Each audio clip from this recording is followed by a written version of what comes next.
Top quality और consistent performance के लिए सिर्फ सिल्वर पंप नाम याद रखना। ಈ ರೀತಿ ದೇಶಾದ್ಯಂತ ಪೂಜೆ ಪುನಸ್ಕಾರಗಳು ನಡೀತಾ ಇದೆ. ಆರ್ಸಿಬಿ ಗೆಲ್ಲಲಿ ಅಂತ ಅಭಿಮಾನಿಗಳು ವಿವಿಧ ದೇಗುಲಗಳಲ್ಲಿ ಪೂಜೆ ಪುನಸ್ಕಾರಗಳನ್ನು ನೆರವೇರಿಸ್ತಾ ಇದ್ದಾರೆ. ವಿಘ್ನ ನಿವಾರಕ ಗಣೇಶನಿಗೆ ಅಭಿಮಾನಿಗಳ ಪೂಜೆ ಜೋರಾಗಿದೆ. ಅದರಲ್ಲೂ ಮೈಸೂರಿನಲ್ಲಿ 101 ಗಣಪತಿ ದೇಗುಲದಲ್ಲಿ ಪೂಜೆ. ಆರ್ಸಿಬಿ ಗೆಲುವಿಗಾಗಿ ಅಭಿಮಾನಿಗಳಿಂದ ಈ ವಿಶೇಷ ಪೂಜೆ. ಬೆಂಗಳೂರಿನಲ್ಲಿ ದೊಡ್ಡ ಗಣಪತಿ ದೇಗುಲದ ಪೂಜೆ ನೋಡಿದ್ವಿ. ಮೈಸೂರಿನಲ್ಲೂ ಅಷ್ಟೇ ಆರ್ಸಿಬಿ ಗೆಲ್ಲಲಿ ಅಂತ ವಿಶೇಷ ಪೂಜೆ ಪುನಸ್ಕಾರಗಳನ್ನ ಅಭಿಮಾನಿಗಳು ನೆರವೇರಿಸ್ತಾ ಇದ್ದಾರೆ. 4ನೇ ಬಾರಿ ಫೈನಲ್ಗೇರಿರುವಂತಹ ಆರ್ಸಿಬಿ ಈ ಬಾರಿ ಕಪ್ಪನ್ನು ಹೊಡೆದು ಬರಲೇಬೇಕು ಎನ್ನುವಂತಹ ಆಶಯ ಮತ್ತೊಂದು ವಿಶ್ವಾಸ ಕೂಡ ಇದೆ. ರಾಯಚೂರು, ಹುಬ್ಬಳ್ಳಿ, ಮೈಸೂರು ಹೀಗೆ ವಿವಿಧ ಕಡೆಗಳಲ್ಲಿ ಆರ್ಸಿಬಿ ಅಭಿಮಾನಿಗಳಿಂದ ವಿಶೇಷ ಪೂಜೆಯನ್ನು ಗಮನಿಸ್ತಾ ಇದ್ದೀವಿ. ಮಹಿಳೆಯರು, ಮಕ್ಕಳು ಕೂಡ ಆರ್ಸಿಬಿ ಗೆಲ್ಲಿ ಅಂತ ಹಾರೈಸ್ತಾ ಇದ್ದಾರೆ.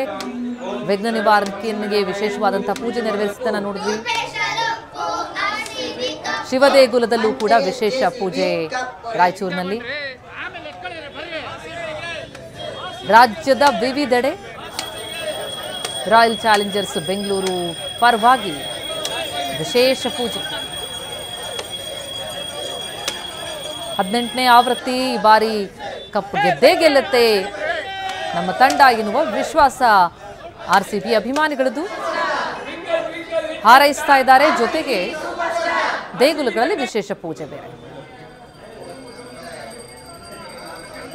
ಫೈನಲ್ ತಲುಪುವವರೆಗೂ ಕೂಡ ಬಹಳ ಅತ್ಯುತ್ತಮ ಪ್ರದರ್ಶನ ಕೊಡ್ತಾ ಬಂದಿರುವಂಥದ್ದು ಆರ್ಸಿಬಿ.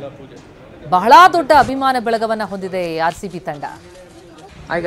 ಗೆಲ್ಲಿ ಸೋಲಿ ಆರ್ಸಿಬಿ ಪರವಾಗೇ ನಿಂತಿದ್ರು ಅಭಿಮಾನಿಗಳು. ಅದರಲ್ಲೂ ಈ ಬಾರಿಯಂತೂ ಅತ್ಯುತ್ತಮ ಪ್ರದರ್ಶನದೊಂದಿಗೆ ಫೈನಲ್ಗೇರಿದೆ.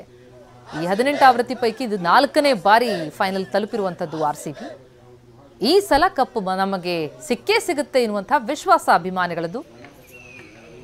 ಅದೇ ವಿಶ್ವಾಸದೊಂದಿಗೆ ದೇವರ ಮೊರೆ ಕೂಡ ಹೋಗಿದ್ದಾರೆ ಅಭಿಮಾನಿಗಳು. ಮೈಸೂರಿನಲ್ಲಿ 101 ಗಣಪತಿ ದೇಗುಲದಲ್ಲಿ ವಿಶೇಷ ಪೂಜೆ. ಬೆಂಗಳೂರಿನಲ್ಲೂ ಕೂಡ ದೊಡ್ಡ ಗಣಪತಿ ದೇವಸ್ಥಾನ ಸೇರಿದಂತೆ ವಿವಿಧೆಡೆ ಪೂಜೆ. ಮಡಿಕೇರಿಯಲ್ಲೂ ಗಮನಿಸ್ತಾ ಇದ್ದೀವಿ ಅಭಿಮಾನಿಗಳಿಂದ ಪೂಜೆಯನ್ನ. ಬಾಗಲಕೋಟೆಯಲ್ಲೂ ಕೂಡ ವಿಶೇಷ ಪೂಜೆ.